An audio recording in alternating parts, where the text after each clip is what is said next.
nous avons organisé cette journée avec la COMECH, l'association émanant de la FIM de la construction mécanique et de la chaudronnerie, où nous avons invité, et comme vous avez pu le constater, les pouvoirs publics, les bureaux d'engineering, nos entreprises, les centres techniques et bien d'autres acteurs, les banques, les assurances et bien d'autres acteurs qui étaient présents et qui ont participé activement au panel de cette journée.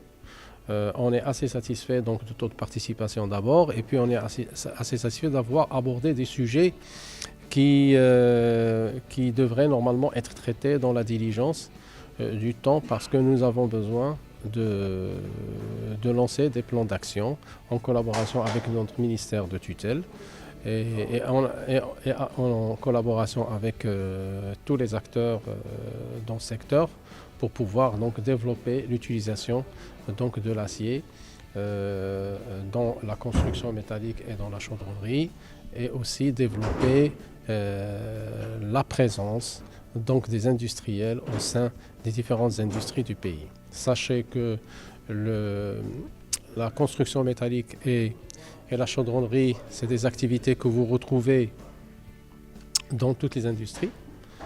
Donc, si vous avez un produit en peinture, sachez que derrière, il y a des machines.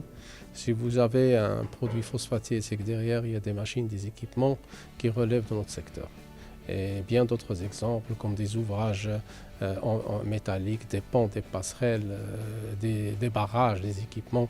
Les exemples sont nombreux, qui témoignent d'une grande dynamique dans ce secteur.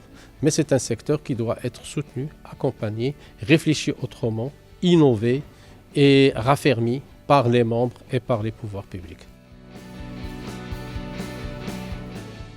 Nous sommes aujourd'hui présents suite à l'invitation de la fédération FIM.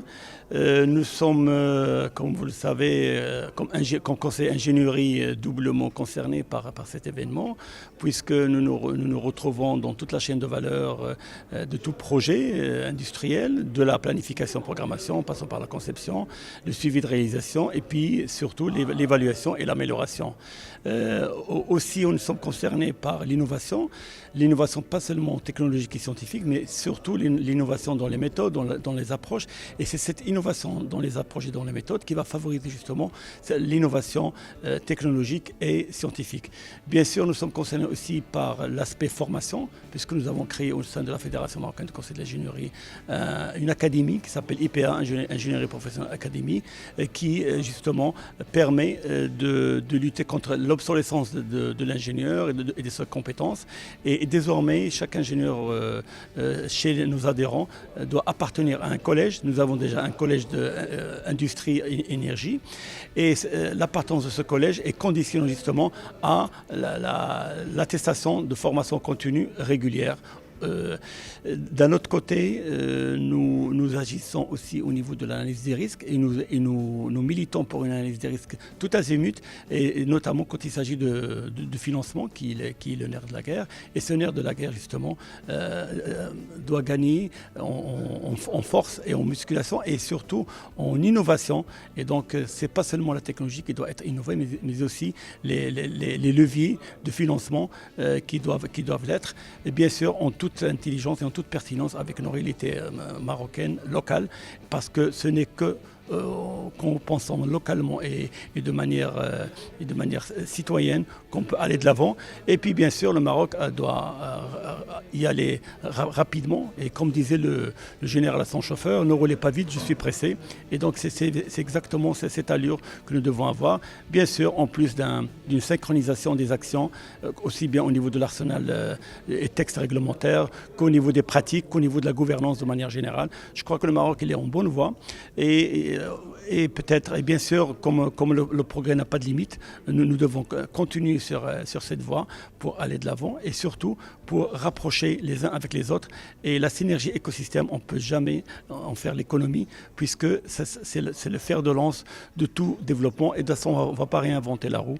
Tous les pays qui nous ont devancés sont passés par là.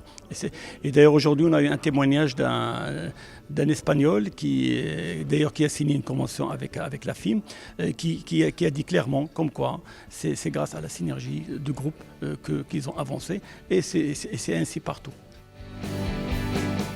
Donc ça a été une bonne opportunité aujourd'hui. L'ensemble des thèmes qui ont été traités touchent fortement notre secteur. Donc ça c'est un premier pas qu'on trouve assez intéressant. On s'est retrouvés, les discussions étaient de taille.